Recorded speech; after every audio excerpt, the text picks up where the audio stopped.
Okay, I know a lot of people have been complaining that Tapco magazines do not fit in the Rock River Arms LAR 47. Now, the Rock River Arms for LAR 47 does come with one 30-round magazine. It's supposed to be a standard AK magazine, but it is a polymer type. It is a thermal mold, if you can read that, made in the USA. And when you do lock it into your rifle, it does have a nice positive stop. Now, I'm going to flip this over here and show everyone that I do indeed have a empty chamber, have my flag in there to let you all know that this weapon is safe. But if you take your magazine and you lock it into the well, it has a nice firm lock. Got a little bit of a wobble in there, but you know that it's got a nice firm lock. And then, of course, it's got the nice release there, AK style. Now, if you take a Tapco magazine, standard Tapco magazine, when compared to a regular AK magazine, is a bit thicker. So let me put those side by side, and you can see that physically the Tapco magazine is just a little larger. Now, because it's larger, it does not want to fit into the mag well. As you can see, it's really difficult to get in there, and some people have mentioned that they have stuck it in, and then they've been scared to try to cycle a weapon because it felt like it was stuck, which it was.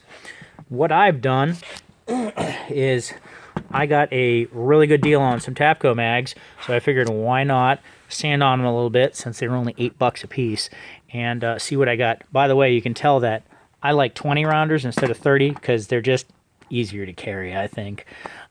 Really, if you need more than 20, come on. So, as you can see here, the top of these magazines are a little bit different because I have sanded on one, and it turns out that to get a good firm lock in there, what you need to do is, where Tapco has stamped in, I think they made the magazines thicker just so they could stamp in their markings.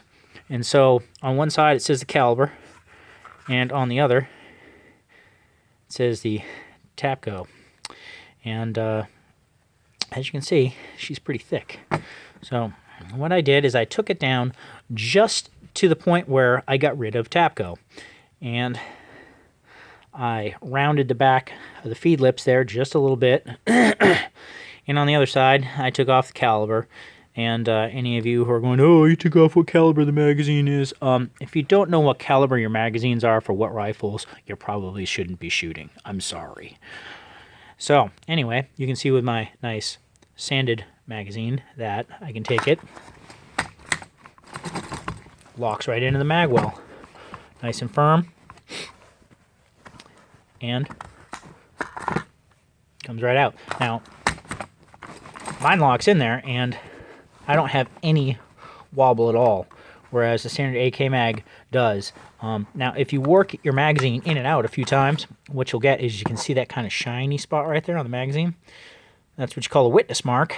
And if you keep working your mag in and out a couple times, you can thin that out just a little bit. I don't want to go too crazy because I have a nice fit, and quite frankly, this polymer stuff, I'm not sure how well it's going to hold up. I've done this before on a bunch of SKS magazines, and they held up great. You know, it took well over 5,000 rounds to actually break the lip on the top here, and that was probably just because it was end of life on the magazine. So anyway, I hope that you all understand that these Tapco magazines, they need just a little bit of work, and then they will fit fine. And quite frankly, with all the modifications that people do to their firearms these days, especially with when they're firing AK mags, a lot of people like to get the Yugoslavian bolt hold open followers. So you're pulling your mags apart all the time anyway. So it shouldn't be anything to spend 15 minutes to get a nice fit and finish. Anyway, that's it. Thank you.